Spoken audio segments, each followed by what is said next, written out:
ദൈവനാമത്തിന് മഹത്വം ഉണ്ടാകട്ടെ. ജീവ നീർറവയിലേക്ക് ഏവരെയും സ്വാഗതം ചെയ്യുന്നു.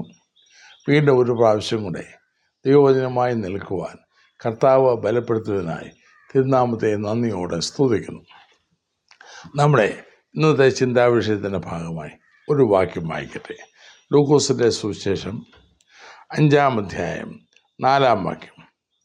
സംസാരിച്ച് തീർന്നപ്പോൾ അവൻ ശിമോനോട് ആഴത്തിലേക്ക് നീക്കി മീൻപിടുത്തത്തിന് വല ഇറക്കുവിൻ എന്ന് പറഞ്ഞു. ചില ആഴ്ചകൾക്ക് മുൻപ് ഇത് അടുത്ത 5-ാം വാക്യത്തെ അടിസ്ഥാനമാക്കി ഒരു വീഡിയോ ചെയ്തത് ഞാൻ ഓർക്കുന്നു. നാഥാ, നിൻ്റെ വാക്കിന് ഞാൻ വലയിറക്കാം എന്നായിരുന്നു അത്. എന്നാൽ ഇന്ന് അത് 4-ാം വാക്യത്തെ അടിസ്ഥാനമാക്കി എന്നെ വളരെ ബലപ്പെടുത്തിയ ചില ചിന്തകൾ പങ്കുവയ്ക്കാനാണ് കർത്താവിൽ ഞാൻ ശരണപ്പെടുന്നത്. കർത്താവായ യേശുവിൻ്റെ പരസ്യ ശുശ്രൂഷ കാലത്ത്, പ്രത്യേകിച്ച് ഏതാണ്ട് ഗലീല പ്രദേശങ്ങളിലെ ശുശ്രൂഷ നാളുകളിൽ, കർത്താവ് ഒരു ദിവസം ഗന്നേസരത്ത് തടാകത്തിൻ്റെ കരയ്ക്ക് രാവിലെ നിൽക്കുകയാണ്. വലിയ ജനക്കൂട്ടമുണ്ട്. അതിൽ നിന്ന് അവരോട് സംസാരിക്കാൻ, അവരെ അഭിമുഖീകരിക്കാൻ കർത്താവിൻ്റെ ഒരു പ്ലാറ്റ്ഫോം വേണം. അതിന് നോക്കിയപ്പോൾ പത്രോസിൻ്റെ പടക് അവിടെ കിടക്കുന്നു. മീൻപിടുത്തക്കാർ ഇറങ്ങി, രാവിലെയാണല്ലോ, രാത്രിയിലെ അധ്വാനമെല്ലാം കഴിഞ്ഞ് വലയെല്ലാം കഴുകി ഉണക്കി തിരിച്ചു പോകാൻ ഒരുങ്ങുകയാണ്.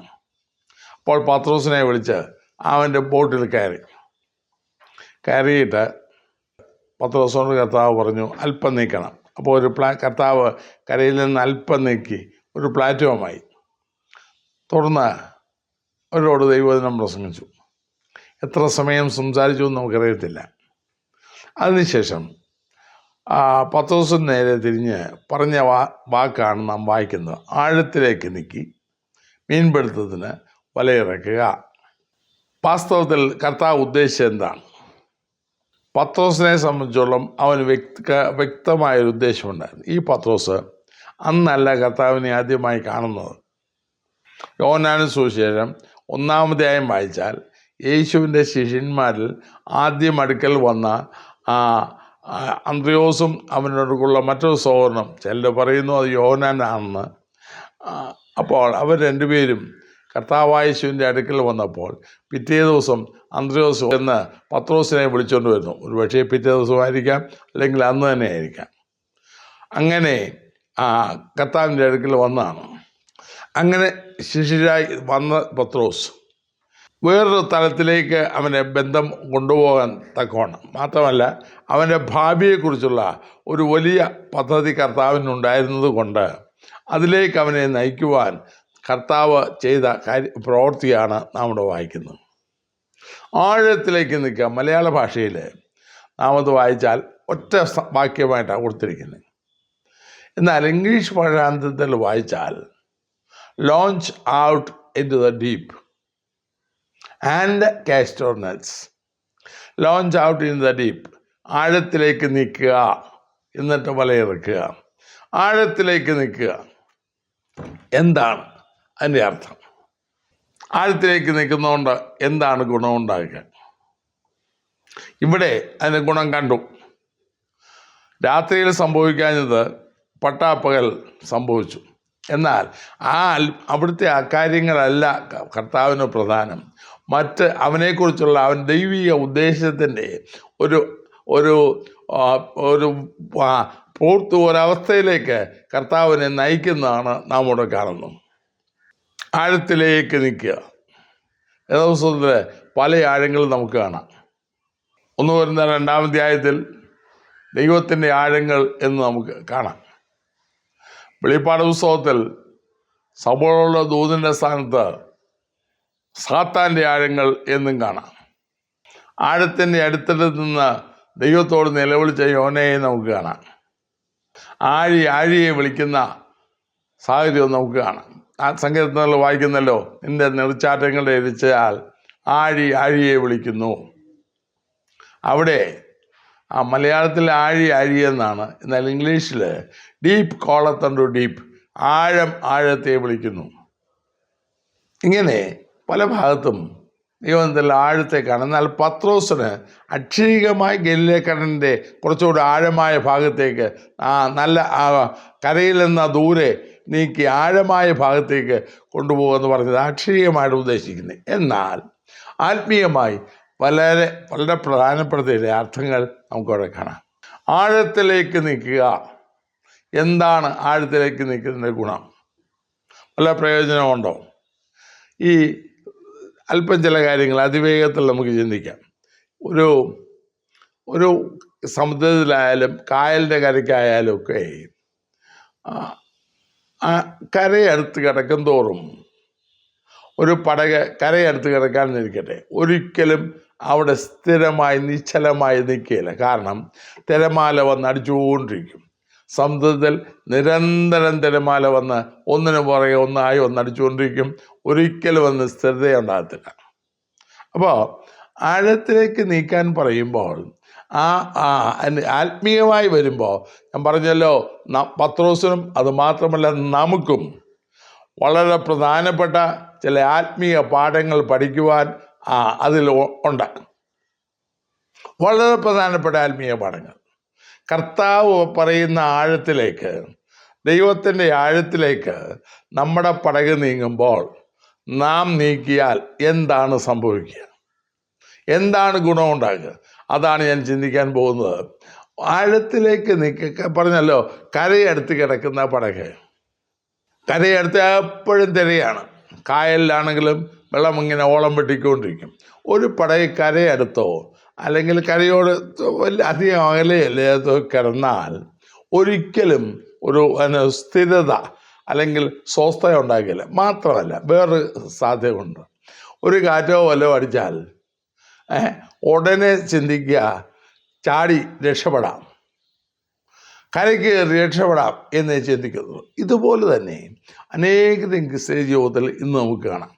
ഓരം പറ്റി അധികം ദൂരെയല്ലാതെ സുരക്ഷിതമായി കിടക്കുക എന്നാണ് ചിന്തിക്കുന്നത്. പക്ഷേ അതുകൊണ്ടുണ്ടാകുന്ന ദോഷം ഇതാണ്, ഒരിക്കലും സ്വസ്ഥത കാണത്തില്ല. പടക് നിരന്തരം ശാന്തത എന്തെന്ന് ആ പടകിൽ ഉണ്ടാകത്തേയില്ല. നിരന്തരം ആലോചിച്ചുകൊണ്ടിരിക്കും. അതുമാത്രമല്ല ഈ നേരത്തെ ഞാൻ പറഞ്ഞ പോലെ എന്തെങ്കിലും സംഭവിച്ചാൽ, അല്പം പിടിവിടുന്നു തോന്നിയാൽ തിരിച്ചു പോകാമല്ലോ, കരയ്ക്ക് രക്ഷപ്പെടാമല്ലോ എന്നുള്ള സാധ്യതയും ആ സ്ഥിതിയിലുണ്ട്. അല്ലെങ്കിൽ കർത്താവിനെ കണ്ടു എന്ന് പറയുന്നവർ ഒരു സുരക്ഷിത അകലത്തിൽ നിന്നിട്ട് കൃപ അനുഭവിക്കാം, എല്ലാം അനുഭവിക്കാം, ഞാനിപ്പോൾ സ്വർഗവും എനിക്കുള്ളതാ എന്ന് ധരിക്കുന്ന ഒത്തിരി ആളുകളുണ്ട്. എന്നാൽ അവരുടെ ജീവിതത്തിൽ സംഭവിക്കുന്നത് ഇങ്ങനെ ഈ ഓരമടുത്ത് നിൽക്കുമ്പോൾ അധികം ദൂരെയല്ലാതെ കരയടുത്ത് നിന്ന് ഒരിക്കലും ദൈവിക സ്വസ്ഥത അനുഭവിക്കാനും പറ്റുകയില്ല. മാത്രമല്ല വചന നിമിത്തം അല്പം ഉപദ്രവ പ്രയാസമോ ഉണ്ടാകുമ്പോൾ അവർ തിരിച്ചു കയറി അവരുടെ പാട്ടിന് പോവുകയും ചെയ്യും. ഇങ്ങനെയുള്ള അവസ്ഥ ആത്മീയ രംഗത്ത് ഉണ്ട്. വേറൊരു കാര്യങ്ങളുള്ളത്, ആഴത്തേക്ക് നിൽക്കിയാൽ വേറെ വേറെ എന്തുകൂടെ സംഭവിക്കും? രണ്ടാമത് എനിക്ക് പറയാനുള്ളത്, ഈ കരയടുത്ത് കിടക്കും തോറും ഒരു ദൈവപ്രവൃത്തിയും കാണാനൊക്കത്തില്ല. എന്നാൽ ആഴത്തിലേക്ക് നീക്കിയാൽ തീർച്ചയായിട്ടും ദൈവത്തിൻ്റെ അത്ഭുതങ്ങളും അവന് കാണുവാൻ സാധിക്കും.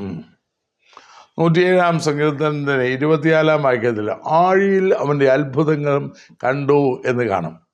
ഇവിടെയും പത്രോസ് കൊണ്ട് പറഞ്ഞ് കരയെടുത്ത് കിടക്കുന്നിടത്തോളം ഒരു ദൈവപ്രവൃത്തിയും കണ്ടില്ല. എന്നാൽ ആഴത്തിലേക്ക് നീക്ക്. യുക്തിക്ക് നിരക്കാത്ത കാര്യമാണ് കർത്താവിനോട് ചെയ്യാൻ പറഞ്ഞ കാര്യം. പകലാണ്. എന്നാലും ആഴത്തിലേക്ക് നീക്കി മീൻപിടുത്തത്തിന് വലയിറക്കുക. ക്രിസ്തീയ ജീവിതം ഈ കരയടുത്ത് കിടക്കുന്ന ജീവിതമല്ല, അത് ആഴത്തിലേക്ക് നീങ്ങുന്നതാണ്. ആഴത്തിലേക്ക് നീങ്ങിയാൽ തീർച്ചയായിട്ടും ദൈവത്തിൻ്റെ അത്ഭുതം കാണുവാൻ സാധിക്കും. നിരന്തരം ജീവിതത്തിൽ നാം എത്രത്തോളം അവൻ്റെ ആഴത്തിലേക്ക് നീങ്ങുന്നോ, കർത്താവുമൊത്ത് ഇപ്പോൾ പടകിൻ്റെ അവിടെ പത്രോസിൻ്റെ പടകിൽ കർത്താവുമുണ്ട്, സകലത്തിനും ഉടയവൻ അതിനകത്തിരിക്കുകയാണ്. അവനാണ് പറയുന്നത്, നീ ആഴത്തിലേക്ക് നിൽക്കുക. ബന്ധത്തിൻ്റെ ആഴത്തിലേക്ക് നമ്മുടെ പടക് നീക്കിയാൽ, നമ്മുടെ ജീവിതത്തെ നീക്കിയാൽ, നാം കൊണ്ടുപോയാൽ തീർച്ചയായിട്ടും അവൻ്റെ അത്ഭുതങ്ങൾ യുക്തിക്ക് നിരക്കാത്ത, യുക്തിക്ക് അതീതമായ ദൈവിക അത്ഭുതങ്ങൾ ഇന്നും കാണുവാൻ നമുക്ക് സാധിക്കും. ഏത് രംഗത്തും, ഭൗതികാവശ്യങ്ങളിലോ രോഗങ്ങളിലോ പ്രശ്നങ്ങളിലോ എല്ലാം ഏത് സാഹചര്യത്തിലും ദൈവത്തിൻ്റെ അത്ഭുതം കാണുവാൻ നമുക്ക് ഇന്നും സാധിക്കും. സുരക്ഷിത ഒത്തിരി ഇങ്ങ് ആഴത്തിലോട്ട് പോകാത്തതുകൊണ്ടാണ് ഇതൊന്നും ഇല്ലെന്ന് നമുക്ക് തോന്നുന്നത്. ആഴത്തിലേക്ക് നിൽക്കുക. നമ്മുടെ സ്വന്തം പിടിവിട്ട്, യുക്തി വിട്ട് കർത്താവിൻ്റെ ഇഷ്ടത്തിന് ഏൽപ്പിച്ചു കൊടുത്താൽ തീർച്ചയായിട്ടും അവൻ്റെ അത്ഭുതങ്ങൾ ജീവിതത്തിൽ വെളിപ്പെടും. അപ്പോൾ ആഴത്തിലേക്ക് നീങ്ങുന്ന ജീവിതത്തിൽ മാത്രമേ കർത്താവിൻ്റെ അത്ഭുതങ്ങൾ കാണാൻ സാധിക്കൂ. അതുമാത്രമല്ല, അത്ഭുതങ്ങൾ മാത്രമല്ല, സാധാരണ കപ്പലുകളൊക്കെ പോകുന്നത് കരയടുത്തല്ല, ഡീപ് സീ അല്ലെങ്കിൽ സമുദ്രത്തിലെ ആഴം കൂടിയ ഭാഗത്തോടാണ്. എന്തുകൊണ്ടാണ്?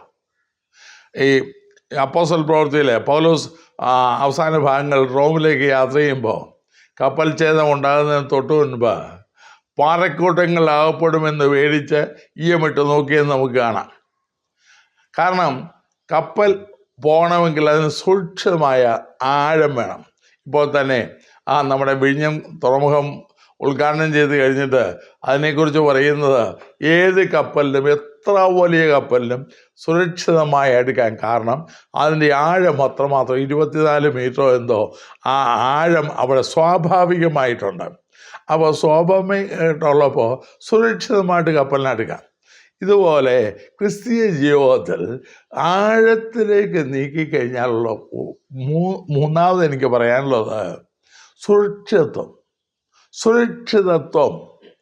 കർത്താവായ യേശുവുമായുള്ള ബന്ധത്തിൽ നമ്മുടെ ജീവിതപ്പടക് എത്ര ആഴത്തിലോട്ട് ഇറങ്ങുന്നോ, എത്ര ആഴത്തിലോട്ട് നീങ്ങുന്നോ, അത്രയും ആത്മീയമായി, ഭൗതികമായി നാം സുരക്ഷിതരായിരിക്കും. നമ്മുടെ യാത്ര സുരക്ഷിതമായിരിക്കും. അവിടെ പാറയെ തട്ടുമെന്ന് പേടിക്കണ്ട. അതുകൊണ്ടാണല്ലോ ഒന്നുകൂടെ ഞാൻ പറയുന്നത്, കപ്പലുകളെല്ലാം ആഴക്ക് പോകുമ്പോൾ അവർ ആഴമേറിയ ഭാഗത്തൂടെ സുരക്ഷിതമായി നീങ്ങുന്നു. അവിടെ പാറക്കൂട്ടങ്ങളുമില്ല, ശല്യവുമില്ല, ഒന്നുമില്ല. കപ്പൽ പാത സുരക്ഷിതം. ഇതുപോലെ തന്നെ ക്രിസ്തീയ ജീവിതവും പലരും ആഴത്തിലോട്ട് ഇറങ്ങാൻ പേടിയാ, മടിയാ, ഭയമാ. കാരണം എന്തെങ്കിലും സംഭവിച്ചാലോ? ഇല്ല. ആഴത്തോട് നീങ്ങാൻ പറയുന്ന കർത്താവാണെങ്കിൽ, നീ എൻ്റെ ഇറങ്ങി വാ എന്ന് പറയുന്ന കർത്താവാണെങ്കിൽ തീർച്ചയായിട്ടും അവിടെ സുരക്ഷിതത്വമുണ്ട്. അവിടെ യാതൊന്നിനെയും പേടിക്കാനില്ല. യേശുവിൻ്റെ കരങ്ങളിലാണ്. ഇന്ന് പലർക്കും പേടിയാ അങ്ങനെ വിട്ടുകൊടുക്കാൻ. അതുകൊണ്ട് എന്ത് സംഭവിക്കുന്നു? എന്നെങ്ങോ കരയെടുത്ത് കിടന്ന് അലഞ്ഞ് ഒലഞ്ഞ് ഒരു സ്വസ്ഥതയുമില്ലാതെ അവരുടെ ക്രിസ്തീയം മാറിപ്പോകുന്നു. ജീവിതത്തിൽ നിരന്തരം അസ്വസ്ഥതയെങ്കിൽ ഒരു കാര്യം ഉറപ്പാക്കുക, ആഴത്തിലോട്ട് നീങ്ങിയിട്ടില്ല, കരയെടുത്ത് കിടക്കുക. മാത്രമല്ല, വേറൊരു പ്രധാനപ്പെട്ട കാര്യം, ആഴത്തിലോട്ട് നീക്കാൻ പറഞ്ഞപ്പോൾ അതിന് കർത്താവ് അന്നേരത്തെ എല്ലാം അങ്ങ് തുറന്നു പറഞ്ഞില്ല. അന്നേരത്തെ മീൻ പിടിക്കുന്ന കാര്യം മാത്രമേ അവർ ഉദ്ദേശിച്ചുള്ളൂ. എന്നാൽ പത്രോസിൻ്റെ പിൽക്കാല ജീവിതത്തിൽ പത്രോസ് മനസ്സിലായി. എന്താണെന്നറിയാമോ? ഈ വൈഡൂര്യമോ അല്ലെങ്കിൽ രത്നങ്ങളോ അല്ല സ്വർണമോ എല്ലാം ഭൂമിയുടെ പുറത്ത് അങ്ങനെ വെറുതെ കിടക്കുകയല്ലല്ലോ. അല്ലെങ്കിൽ പെട്രോളിയം പ്രോഡക്ട്സ് അല്ലെങ്കിൽ ക്രൂഡ് ഓയിൽ കുഴിച്ച് എടുക്കുന്നു. അത് നൂറുകണക്കിന് അല്ലെങ്കിൽ ആയിരക്കണക്കിന് അടി ആഴത്തിൽ ഡ്രില്ല് ചെയ്താണ് എടുക്കുന്നത്. കാരണം ആഴത്തിൽ നിന്ന് കിട്ടത്തുള്ളൂ. ഇതുപോലെ തന്നെ ദൈവത്തിൻ്റെ നിക്ഷേപങ്ങളെല്ലാം, ദൈവത്തിലുള്ള അതിപ്രധാനമായ മർമ്മങ്ങളെല്ലാം ആഴത്തിലാണുള്ളത്. അവൻ്റെ ആഴത്തിൽ ദൈവിക മർമ്മങ്ങളെല്ലാം അപ്പോൾ കർത്താവുമായുള്ള ആഴമായ ബന്ധം നമ്മുടെ ജീവിതത്തിൽ ഉണ്ടായെങ്കിൽ തീർച്ചയായിട്ടും അതിനനുസരിച്ച് ദൈവിക മർമ്മങ്ങളും നാം പ്രാപിച്ചിരിക്കും. ആഴത്തിലോട്ട് നീക്കുന്ന പത്രോസ് കൊണ്ട് പറയുമ്പോൾ അവൻ്റെ പിൽക്കാല ജീവിതത്തിൽ അവനത് അനുഭവപ്പെട്ടതാണ്. ചില അധികം നാൾ കഴിഞ്ഞ് അല്ലെങ്കിൽ അല്പം ചില വർഷങ്ങളോട് കഴിഞ്ഞപ്പോൾ പെന്തിക്കോസ്ത് നാളിൽ മാളിക മുറിയിൽ വെച്ച് പരിശുദ്ധാത്മാവിൽ നിറഞ്ഞു കഴിഞ്ഞപ്പോൾ അവൻ എഴുന്നേറ്റ് ധൈര്യത്തോടെ പ്രസംഗിക്കുക. അതിന് ചുരുങ്ങിയ മാസം ഏതാണ്ട് 1.5 മാസം മുൻപ് യഹൂദന്മാരെ പേടിച്ച് വീട്ടിൽ ഒളിച്ചിരുന്നവനാണ് ഈ പത്രോസ്. എന്നാൽ ഇപ്പോഴേ അവൻ ധൈര്യത്തോടെ എഴുന്നേറ്റ് നിന്ന് പ്രസംഗിക്കുക. അവനെന്താ പറയാനുള്ളത്? അവന് ദൈവിക മർമ്മങ്ങൾ അവൻ വെളിപ്പെടുത്തുന്നു. അവൻ്റെ ഒരു ദിവസം ഒറ്റ പ്രസംഗത്തിൽ 1000 പേര് മുന്നോട്ട് വരുന്നു.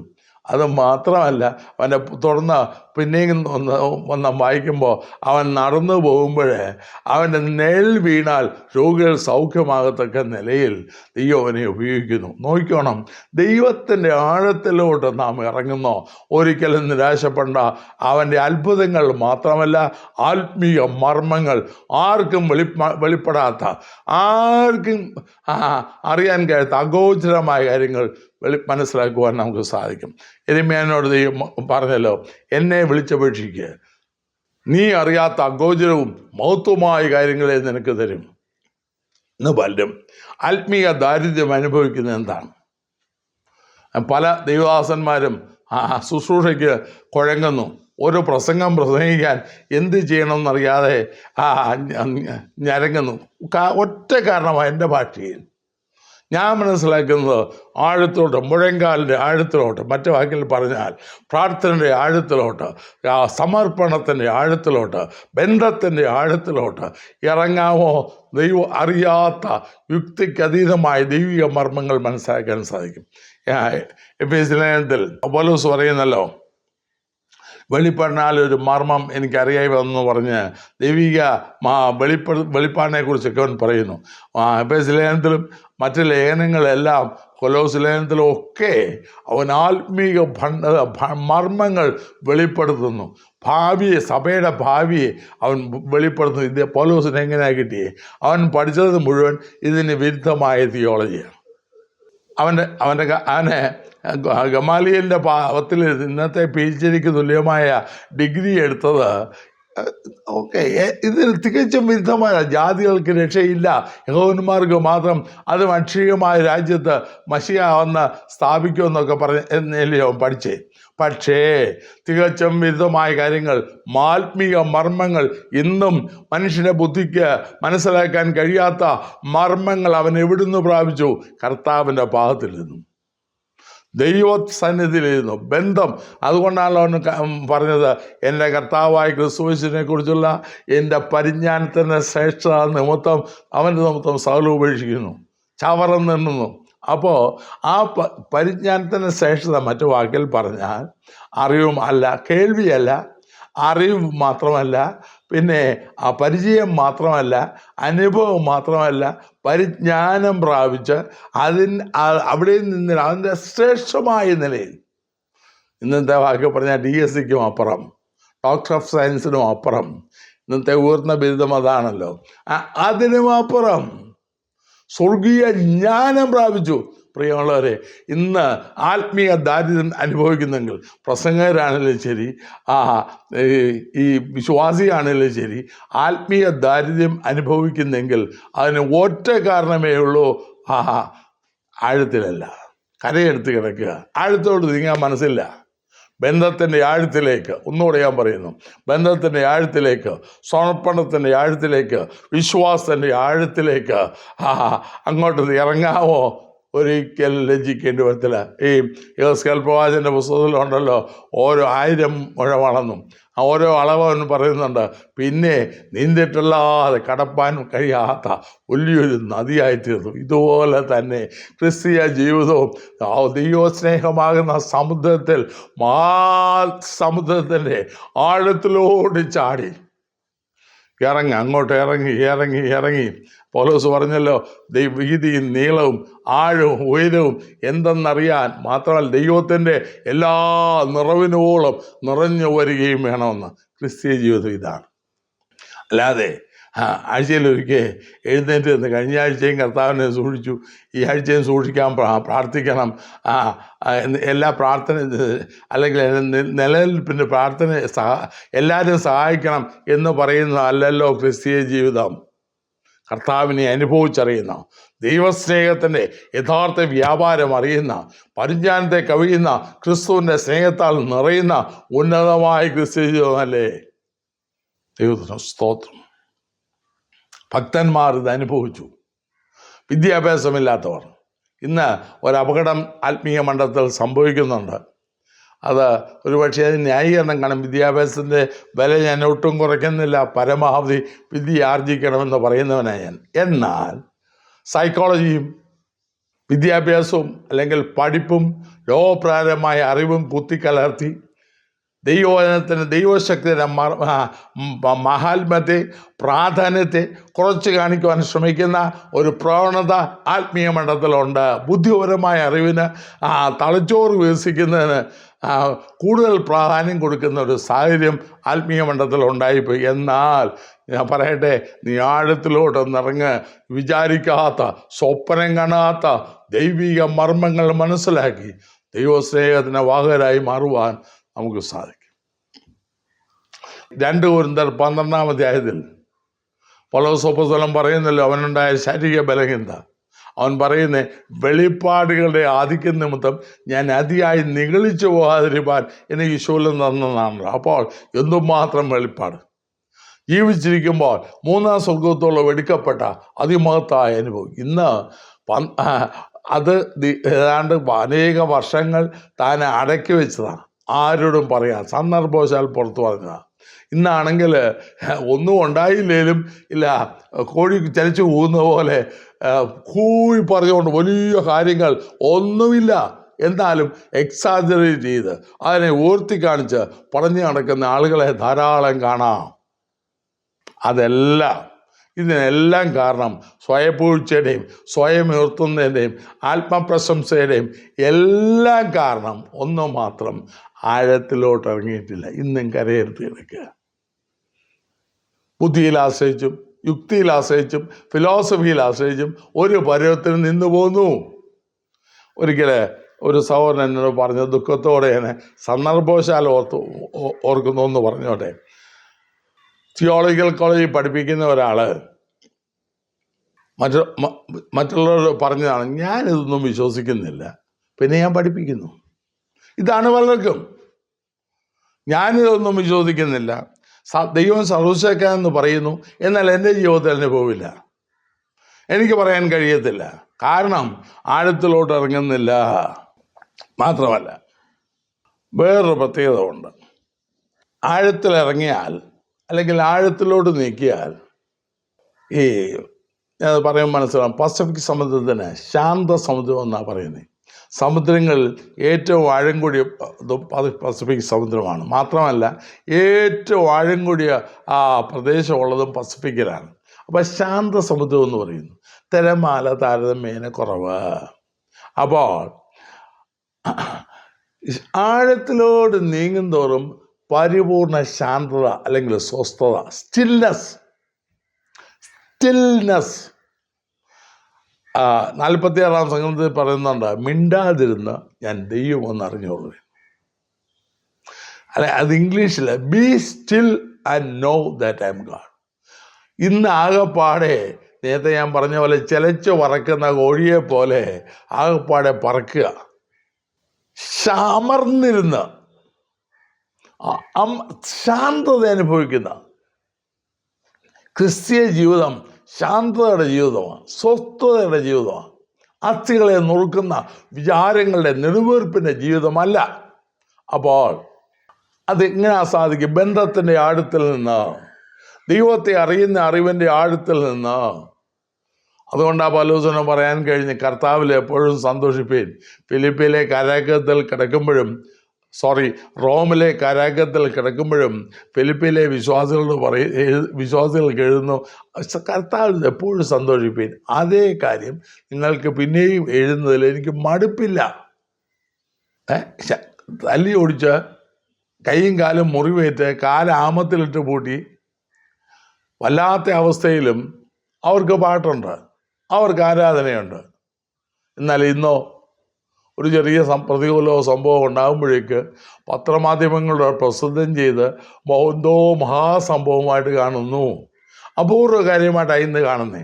എന്നാൽ താഴത്തിൽ ഇറങ്ങുന്ന വ്യക്തിക്ക്, ദൈവവുമായുള്ള ബന്ധത്തിൻ്റെ ആഴം അനുഭവിക്കുന്ന വ്യക്തിക്ക്, കർത്താവ് പറയുന്ന ആഴത്തിലോട്ട് പടക് നീങ്ങി ആഴത്തിലോട്ട് നീങ്ങും തോറും സ്റ്റിൽനെസ്, ദൈവത്തിൻ്റെ ശാന്തത, ദൈവിക സ്വസ്ഥത അനുഭവിക്കാൻ കഴിയും. ക്രിസ്തുവിൻ്റെ സമാധാനം നിങ്ങളിൽ വാഴട്ടെ എന്ന് വായിക്കുന്നല്ലോ. മാത്രമല്ല യെശയ്യാപ്രവചനം 66-ാം അധ്യായത്തിൽ അവൾക്ക് കുടിപ്പാൻ ഞാൻ നദി പോലെ സമാധാനം നൽകുമെന്ന് എഴുതിയിരിക്കുന്നു. നദി പോലെ. സമാധാനത്തിൻ്റെ ഒരു തുള്ളിക്ക് വേണ്ടി എന്തുമാത്രം പാടുപെടുന്നു വിശ്വാസികൾ. ഒന്നും അനുഭവിക്കാൻ കഴിയുന്നില്ലല്ലോ. കാരണം ഇതാണ്, ആഴത്തിലോട്ട് നീങ്ങുന്നില്ല. ജീവിതം കരയടുത്ത്, സുരേഷ് അങ്ങ് കിടക്കുക, കരയടുത്ത്. ലോകം വേണം, കർത്താവും വേണം. ലോകത്തെയും പ്രസാദിപ്പിക്കണം, കർത്താവിനെയും പ്രസാദിപ്പിക്കണം. ലോകത്തെ സേവിക്കണം, ദൈവത്തെ സേവിക്കണം. മാമോനെ സേവിക്കണം, കർത്താവിനെ സേവിക്കണം. സൗകര്യമുള്ളവരെ നടക്കുകയില്ല. അങ്ങനെയുള്ള ജീവിതം ഒരിക്കലും ദൈവിക സ്വസ്ഥത അനുഭവിക്കുകയില്ല. എന്നാൽ ആഴത്തിലോട്ട് നീങ്ങിയാൽ തികഞ്ഞ ശാന്തതയാണ്. ഈ ചുഴലിക്കാറ്റടിക്കുമ്പോൾ ഞാൻ ഒരിക്കലും വായിച്ചു ഓർക്കുന്നു, ഒരു വൈമാനികൻ കഠിനമായ ചുഴലിക്കാറ്റിൻ്റെ കേന്ദ്രഭാഗത്തെ കപ്പൽ തൻ്റെ വിമാനം പായിച്ചപ്പോൾ അവിടെ കണ്ടത്, അവിടെ കാറ്റുമില്ല, കോളുമില്ല, ഒന്നുമില്ല, തികഞ്ഞ ശാന്തത. 4 പോയിന്റ് ചുറ്റും ചോറ്റിയടിക്കുകയാണ്, വലിയ നാശം ഉണ്ടാക്കുക. എന്നാൽ എൻ്റെ കേന്ദ്ര ബിന്ദുവിൽ തികഞ്ഞ ശാന്തത. ഇതുപോലെ തന്നെയാണ് ലോകം മുഴുവൻ ഇളകി മറിയുമ്പോഴും ആഴത്തിൽ ബന്ധമുള്ള, കർത്താവുമായി അഗാധ ബന്ധമുള്ള ഒരു വിശ്വാസി തികഞ്ഞ ശാന്തത അനുഭവിക്കും, തികഞ്ഞ സ്വസ്ഥത അനുഭവിക്കും. 47-ാം സംഗീതം നമ്മളെല്ലാവരും വായിക്കും. അതിൻ്റെ 1-2 വാക്യങ്ങൾ. അയ്യോ, എന്താ പറയുക, ഭൂമി മാറിയാലും, പർവ്വതങ്ങൾ കുലുങ്ങി സമുദ്രമധ്യേ വീണാലും, അതിൻ്റെ വെള്ളം എരിച്ച് കലങ്ങിയാലും, അതിൻ്റെ കോപം കൊണ്ട് പർവ്വതങ്ങൾ കുലുങ്ങിയാലും, അയ്യോ ഞാൻ ഭയപ്പെടുകയില്ല, പറഞ്ഞില്ല. എന്നാൽ ഒരു ചെറിയ പ്രയാസം വരുമ്പോഴേക്ക്, ചെറിയ നിസ്സാര പ്രശ്നം വരുമ്പോഴേക്ക് എന്തുമാത്രം പരിഭ്രമിക്കുന്നു, എന്തുമാത്രം ആകുലപ്പെടുന്നു. അപ്പോൾ തോന്നി, ഇവരുടെ ദൈവം ഇത്ര ബലഹീനാണോ? എൻ്റെ യേശു എനിക്ക് നല്ലവെന്ന് പാടും, പക്ഷേ ജീവിതത്തിൽ വരുമ്പോൾ കാണുന്നില്ല. അതാ ഞാൻ പറഞ്ഞത്, ആഴത്തിലല്ല, കരയ്ക്ക് കിടക്കുക, കരയടുത്ത്. എപ്പോഴും ആടി ഒലഞ്ഞ് പടക് വല്ലാത്ത അവസ്ഥയിൽ കിടക്കുക. പത്രോസിനെ ആഴത്തിലോട്ട് നീക്കെന്ന് പറയുമ്പോൾ ദൈവത്തിൻ്റെ പദ്ധതി നീ വാ, എൻ്റെ ബന്ധത്തിൻ്റെ എന്നോട് കൂടെ എൻ്റെ പാദത്തിലിരിക്കുക, എൻ്റെ ശബ്ദം കേൾക്കുക, എന്നെ അനുസരിക്കുക, എന്നെ അനുഗമിക്കുക, നീ എൻ്റെ സ്വസ്ഥത അനുഭവിക്കുക. ദൈവത്തിന് അതുകൊണ്ടാണ് ഈ ഹെരോദാവ് യാക്കോബിനെ കൊന്നു പത്രോസിനെ കൊല്ലാൻ തീരുമാനിച്ചിരിക്കുമ്പോഴും കാവൽക്കാരൻ നടുവിലും പുള്ളി കൂർക്കം വലിച്ചുറക്കാം. ഇന്ന് വർഗം സ്വന്തമായിട്ട് ഉറങ്ങാൻ കഴിയുന്നില്ലല്ലോ. ദാവീദ് പറഞ്ഞു, ഞാൻ സമാധാനത്തോടെ കിടന്നുറങ്ങും. പലർക്കും സാധിക്കുന്നില്ല. പ്രശ്നം ഇതാണ്, യഥാർത്ഥമായ ദൈവിക ആഴത്തിലോട്ട് നാം ഇറങ്ങാത്തത്. ഞാൻ മുന്നോട്ട് നീങ്ങേണ്ടത്. അത് മാത്രമല്ല, ഈ വേറൊരു പ്രത്യേകതയുള്ളത്, ആഴക്കടൽ നാം നീങ്ങും തോറും നമുക്കൊരു കാര്യത്തിൽ കൂടെ ആശ്വാസം ഉണ്ടായിരിക്കും. ശത്രു വന്ന് ആക്രമിക്കുമെന്നുള്ള പേടി നമുക്ക് കാണത്തില്ല, നമുക്കുണ്ടായിരിക്കത്തില്ല. ആഴക്കടലിൽ പോകുന്ന കപ്പലുകൾ സുരക്ഷിതമായി മുന്നോട്ട് പോകും. സുരക്ഷിതത്വം, സ്വസ്ഥത മാത്രമല്ല, സുരക്ഷിതത്വം. ശത്രു ആക്രമിക്കുകയും ഇതിലേ വരുന്ന ആ ശത്രുവിൻ്റെ ആക്രമണത്തെ ഭയമായെന്ന് പലർക്കും. വാസ്തവം പറഞ്ഞാൽ മിസ്രൈമിൽ നിന്ന് വന്ന ചെങ്കടലിൽ കിടക്കുന്നതിന് മുമ്പുള്ള ഇസ്രായേൽ മക്കളുടെ അനുഭവമാണ് പലർക്കും. എന്താണ്? ഫറവോൻ പുറകെ വരുന്നു, ദൈവത്തിൻ്റെ ദൂതൻ അവരെ നടത്തുന്നു, മേഘസ്തംഭം മുകളിലുണ്ട്. ഇതൊക്കെ കണ്ടപ്പോഴും അവർ ശത്രുവിനെ കണ്ട എല്ലാവരും കൂടെ പേടിച്ച് നിലവിളിയായി. ഹീരോത്തിൽ പാളയം ഇറങ്ങിയിരിക്കുമ്പോൾ അവർ പേടിച്ച് നിലവിളിയായി. ശത്രുവിനെ വലുതായി കാണുന്നു. ഉടയവനെ പരിപാലിച്ച് നടത്തുമ്പോൾ, അവൻ്റെ സാന്നിധ്യം അക്ഷരീയമായി നടത്തുമ്പോഴും ശത്രുവിനെ വലുതായി കാണുന്നു, ശത്രു സാന്നിധ്യത്തെ വലുതായി കാണുന്നു. അവൻ്റെ ആക്രമണ ഭീഷണി ആഴത്തിലില്ല. ഞാൻ ഉറപ്പിച്ചു പറയുന്നു, പിശാചിനെ ഭയപ്പെടാതെ ക്രിസ്ത്യൻ ജീവിതം നയിക്കണോ? കർത്താവിനെ അത്രത്തോളം അനുഭവിച്ചറിയുക. ബന്ധത്തിൻ്റെ ആഴത്തിലേക്ക്, പ്രാർത്ഥനാ ജീവിതത്തിൻ്റെ ആഴത്തിലേക്ക്, വിശ്വാസത്തിൻ്റെ ആഴത്തിലേക്ക്, സമർപ്പണത്തിൻ്റെ ആഴത്തിലേക്ക് യഥാർത്ഥമായി നാം നീങ്ങിയാൽ, ഞാൻ ഉറപ്പ് പറയുന്നു, ഒരു ശക്തിക്കും നമ്മൾ താഴ്ത്താൻ സാധ്യമല്ല. ഒരു കാര്യം കൂടെ പറഞ്ഞ് ഞാൻ ഇത് അവസാനിപ്പിക്കുന്നത്. ആഴത്തിലെ വേറൊരു പ്രത്യേകത ഉണ്ട്. നാം കരയ്ക്ക് നിൽക്കുമ്പോൾ നമ്മുടെ പൊക്കം, വണ്ണം, ഇപ്പം ഞാൻ കരയ്ക്ക് നിന്നാൽ 5 അടി 11 ഇഞ്ചുണ്ട് ഞാൻ, നല്ല സാമാന്യം ശരീരമുള്ള വ്യക്തി എന്നൊക്കെ ഞാൻ എന്നെക്കുറിച്ച് അവകാശവാദം പറയും. എന്നാൽ നാം ആഴത്തിലോട്ട് ഇറങ്ങുന്നതോറും, ഒരു വെള്ളത്തിൽ ഇറങ്ങുന്ന വ്യക്തികൾക്കറിയാം, ആഴം കൂടിയ ഭാഗത്തോട്ട് ഇറങ്ങുന്തോറും ഒരു പരിധി കഴിയുമ്പോൾ, അല്ലെങ്കിൽ നെഞ്ചളവ് വെള്ളമായി കഴിഞ്ഞാൽ നമുക്ക് പിന്നെ കാലുറയ്ക്കത്തില്ല. അതുവരെ എൻ്റെ കാലിൽ നിൽക്കുന്നു, ഞാൻ സ്വന്തം കാലിൽ നിൽക്കുന്നു, ബലത്തിൽ നിൽക്കുന്നു എന്നൊക്കെ ആയിരിക്കും. എന്നാൽ ആഴത്തിലോട്ട് ഇറങ്ങിക്കഴിയുമ്പോൾ, ഒരു പരിധിയിൽ എത്തിക്കഴിയുമ്പോൾ ആകെ മാറി. പിന്നെ നീന്തിയേ പറ്റത്തുള്ളൂ. അവിടെ എൻ്റെ പൊക്കവും ഇല്ല, എൻ്റെ വണ്ണവും ഇല്ല, ഒന്നുമില്ല. എനിക്ക് എൻ്റെ കാലെ നിൽക്കാനും പറ്റത്തില്ല, കാലിൻ്റെ ബലവും പോയി, എൻ്റെ കാലിന് പിന്നെ താങ്ങാൻ കഴിയത്തില്ല. പിന്നെ ഞാൻ നീന്തണം. ആ സമയത്ത് ദൂരെ നിന്ന് ഒരാൾ നോക്കിയാൽ എന്തോ ഇല്ല, പൊതിക്കാത്ത തേങ്ങ കിടക്കുന്ന പോലെ ഒരു സാധനം വെള്ളത്തിൽ കിടക്കും. എൻ്റെ കരയ്ക്ക് വളരെ ദൂരെ നിന്നൊരാൾ കുളത്തിൻ്റെ ആഴത്തിലോ അല്ലെങ്കിൽ കായലിൻ്റെ ആഴത്തിലോ മറ്റോ നീന്തുന്ന ആളിനെ കണ്ടാൽ അവിടെ കാണുന്നത് എന്താ? ഒരു പൊതിക്കാത്ത തേങ്ങ പോലുള്ള ഒരു സാധനം, മറ്റൊന്നും അവിടെ ഇല്ല. കാണാനൊക്കെ ഉണ്ട്, പക്ഷേ കാണുന്നില്ല. എല്ലാം വെള്ളത്തിൽ മറിഞ്ഞു. ഇതുപോലെ നാം ദൈവസ്നേഹത്തിൻ്റെ ആഴത്തിലോട്ടിറങ്ങിയാൽ, കർത്താവിൻ്റെ ആഴത്തിലോട്ടിറങ്ങിയാൽ, സമർപ്പണത്തിൻ്റെ ആഴത്തിലോട്ടിറങ്ങിയാൽ നമ്മുടെ ഒന്നുമില്ല. അവിടെ ഞാൻ ഒരു സ്ഥാനവുമില്ല, എൻ്റെ സ്വന്തം കാലിനൊരു സ്ഥാനവുമില്ല, എൻ്റെ സ്വന്തം പദവിക്കൊരു സ്ഥാനവുമില്ല, എൻ്റെ ഒന്നുമില്ല, ഞാനൊന്നുമില്ല. അവിടെ ചുറ്റും വെള്ളവും മാത്രമേ, എൻ്റെ തലയെ ലോകം കാണും, എൻ്റെ തലയെ മാത്രം. കരയ്ക്ക് നിൽക്കുമ്പോൾ ഞാൻ എന്തോ ഒരു പുള്ളിയാണ്. എനിക്ക് വണ്ണമുണ്ട്, പൊക്കമുണ്ട്, എൻ്റെ കൈ കണ്ടോ, എൻ്റെ കയ്യ്, എൻ്റെ ആര് കണ്ടോ, ഞാൻ ആരാന്നറിയാമോ എന്നൊക്കെ നാം പറയും. ഇന്ന് സഭകളിലെല്ലാം ഗുസ്തിയും സ്റ്റണ്ടും ഭിന്നതയും കലഹവും വഴക്കും പ്രശ്നവും എല്ലാം ഉണ്ടാകാനൊരു കാരണം വിശ്വാസികളാണെന്ന് പറച്ചിലേ ഉള്ളൂ, ആഴത്തിലോട്ട് ഇറങ്ങിയിട്ടില്ല. കരയ്ക്ക് നിൽക്കുക, അല്ലെങ്കിൽ കരയെടുത്ത് കിടക്കുക. എന്നാൽ ആഴത്തിലോട്ട് ഇറങ്ങിക്കഴിഞ്ഞാൽ തലയെ മാത്രം കാണും, ബാക്കി ഞാൻ മറഞ്ഞു. ഈ യശാപ്രവചനം 6-ാം അധ്യായത്തിൽ സറാഫുകളുടെ ആരാധനയുണ്ടല്ലോ, യേശാവ് കണ്ട ദർശനം. അവൻ കാണുമ്പോൾ എന്താ നോക്കണേ, എന്താ കാണുന്നേ? സറാഫുകൾ അവൻ്റെ ചുറ്റും നിൽക്കുന്നു, അവർക്ക് ചിറകുണ്ട്, പക്ഷേ അവരെന്നാലും ചിറകും തങ്ങളെ മറയ്ക്കാനേ, തങ്ങളുടെ മുഖം മറച്ചു. സൗന്ദര്യം ശരിക്കും വെളിപ്പെടുന്ന മുഖത്താണ്. എന്നാൽ കയ്യിലും രണ്ടുകൊണ്ട് പാദം മൂടി, രണ്ടുകൊണ്ട് മുഖം മൂടി, രണ്ടുകൊണ്ട് പറന്നു. അവിടെ ഒരു മുഖം നമുക്ക് കാണാം. ഉയർന്നും പൊങ്ങിയും ഇരിക്കുന്ന സിംഹാസനത്തിലിരിക്കുന്നവൻ്റെ മുഖം മാത്രം, കർത്താവിൻ്റെ തേജസ്സേറിയ മുഖം മാത്രം മറഞ്ഞിട്ടില്ല. അവിടെ നിന്നവരെല്ലാവരെയും മുഖം മറച്ചു. അതുകൊണ്ട് എന്ത് പറ്റി? അവരെ ആരാധനയെങ്കിൽ തീ കത്തി. പണ്ട് പാടുമായിരുന്നു, തീ കത്തിക്കുക. ഇന്ന് ആകപ്പാടെ അത് കാരണമുണ്ട്.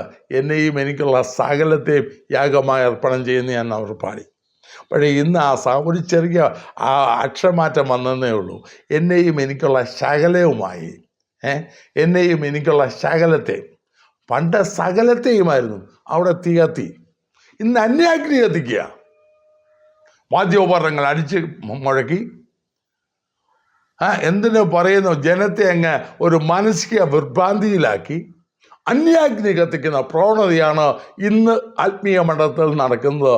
എന്നാൽ യഥാർത്ഥമായ സമർപ്പണത്തിൻ്റെ ആഴത്തിലേക്ക് നാം ഇറങ്ങിയാൽ അവിടെ ഒരു അന്യാഗ്നിയും കത്തിക്കേണ്ട.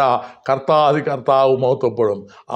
തന്നെ രാജാവിനെ അവൻ്റെ സൗന്ദര്യത്തോടെ വെളിപ്പെടുത്തുവാൻ നമുക്ക് സാധിക്കും. നമ്മുടെ തലയെ മാത്രം ലോകം കാണും. നമ്മുടെ ക്രിസ്തീയതല്ലോ. ഞാനിവിടെ പല കാര്യങ്ങൾ പറഞ്ഞു. ആഴത്തിലേക്ക് നീക്കുക എന്ന് പറയുമ്പോൾ അത് എന്തുകൊണ്ട്?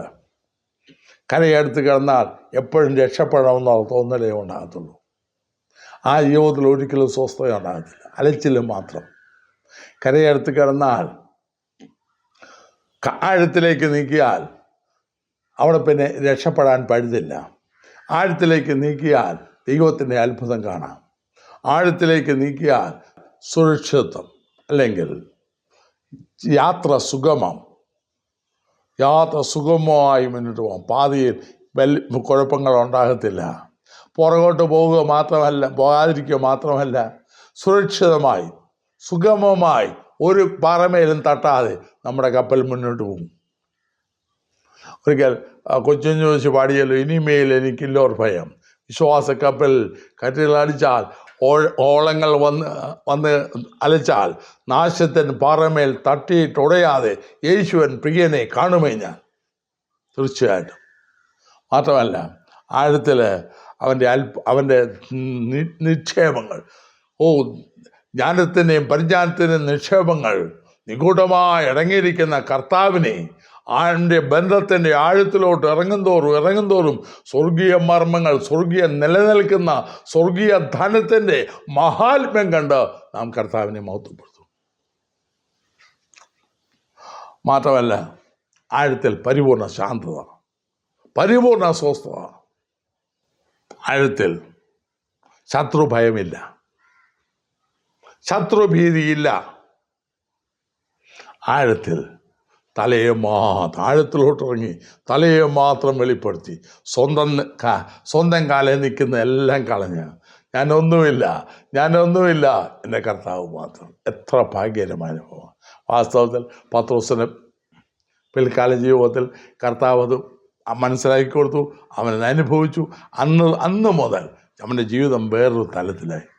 നാം എഴുതിയിരിക്കുന്നത്, ആ 2 പടകിൽ നിറച്ച 2 പടകിൽ മുങ്ങത്തക്കണം നിറച്ച പത്രോസ് അതെല്ലാം ഒന്നുപോലും എടുക്കാതെ എല്ലാം വിട്ട് കർത്താവിനെ നിയോഗിച്ചു. വിശ്വാസം എന്ന വാക്കിന് ഇംഗ്ലീഷിൽ പറയുക ഫെയ്ത്ത് ആണല്ലോ, FAITH. അതിന് ഒരു ദൈവദാസൻ ഒരു എക്സ്പാൻഷൻ കൊടുത്തു, ഞാൻ എന്നും ഓർക്കും. Forsaking all, I take him. എല്ലാം ഉപേക്ഷിച്ച് ഞാൻ അവനെ സ്വന്തമാക്കുന്നു. ഇതാ ക്രിസ്തീയ ജീവിതം. നമ്മുടെ ജീവിതത്തിലും അങ്ങനെ ദൈവസ്നേഹത്തിന് ആഴങ്ങളിലേക്ക് ഇറങ്ങി ദൈവിക മർമ്മങ്ങൾ ഗ്രഹിച്ച് ക്രിസ്തുയേശുവിനെ വെളിപ്പെടുത്തി ലോകത്തിൽ ദൈവസ്നേഹത്തിന് വാഹകരായി ദൈവിക ശാന്തതയും സ്വസ്ഥതയും അനുഭവിച്ച് ആത്മീയ ധനം മനസ്സിലാക്കി അനുഭവിച്ചറിഞ്ഞ് കർത്താവിനെ പിന്തുടരുവാൻ ദൈവം സഹായിക്കട്ടെ. നമുക്ക് പ്രാർത്ഥിക്കാം. കർത്താവേ, സ്നേഹവാനായ സ്വർഗ്ഗപിതാവേ, ഞങ്ങളെ അവിടുത്തെ കരങ്ങളിൽ ഏൽപ്പിക്കുന്നു. അതാ ഞങ്ങൾ ചിന്തിച്ചതുപോലെ അങ്ങയുടെ ആഴങ്ങളിലേക്ക് ഇറങ്ങി ആഴമായ അനുഭവങ്ങൾ പ്രാപിച്ച് അങ്ങേപ്പോലെ ആയിത്തീർന്ന് ഈ സ്വഭാവം പ്രാപിച്ച് അങ്ങേക്ക് പ്രയോജനമുള്ളവരായി ഈ ലോകത്തിൽ ജീവിപ്പാൻ ഞങ്ങളെ സഹായിക്കണമേ. അതിനെ കേൾക്കുന്ന എല്ലാവരോടും അവിടുന്ന് ഇടപെടുമാറാകണമേ. യേശു ക്രിസ്തുവിന്റെ നാമത്തിൽ പിതാവേ, ആമേൻ.